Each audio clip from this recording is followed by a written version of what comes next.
ایک شخص نے سوچا حضرت امام ابو حنیفہ رحمۃ اللہ تعالی علیہ کے دامن پر ایسا دھبا لگا دیا جائے کہ لوگ ان سے بدظن ہو جائیں، لہٰذا انہوں نے ایک نوجوان بیوہ عورت سے رابطہ کیا کہ کسی ہیلے سے امام صاحب کو اپنے گھر میں بلائے، ہم تمہیں اس کے بدلے میں بھاری رقم ادا کریں گے۔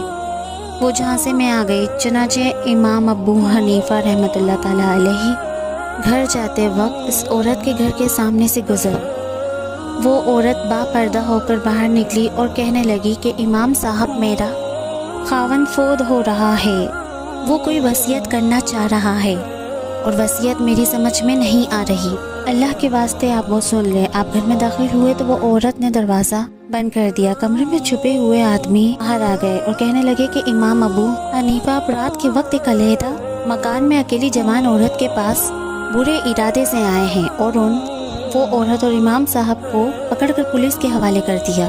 حاکم وقت تک بات پہنچی تو اس نے کہا کہ فی الحال حوالات میں بند کر دیا جائے، صبح کے وقت کارروائی مکمل کی جائے گی۔ امام ابو حنیفہ اور اس عورت کو ایک تاریکی کوٹری میں بند کر دیا گیا۔ امام صاحب باوضو تھے، لہٰذا وہ نوافل پڑھنے میں مشغول ہو گئے۔ جب کافی دیر گزر گئی تو اس عورت کو اپنی غلطی کا احساس ہوا اور سوچنے لگی کہ میں نے اتنے پاک دامن شخص پر بہتان لگا دیا ہے۔ جب امام ابو حنیفہ رحمۃ اللہ تعالی علیہ نے سلام پھیرا تو وہ عورت کہنے لگی کہ آپ مجھے معاف کر دیں۔ پھر اس نے ساری کہانی امام ابو حنیفہ کو سنا دی۔ امام صاحب نے فرمایا کہ اب جو ہونا تھا وہ تو ہو گیا، اب میں تجھے ایک تدبیر بتاتا ہوں تاکہ ہم اس مصیبت سے چھٹکارا حاصل کر سکیں۔ اس نے پوچھا کہ وہ کیسے؟ آپ نے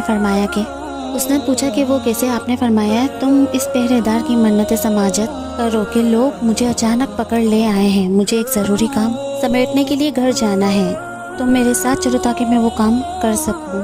جب پہرے دار مان جائے تو تم میرے گھر چلی جانا، میری بیوی کو صورتحال بتا دینا تاکہ وہ تمہارے برقعے کو لپیٹ کر یہاں میرے پاس آ جائے۔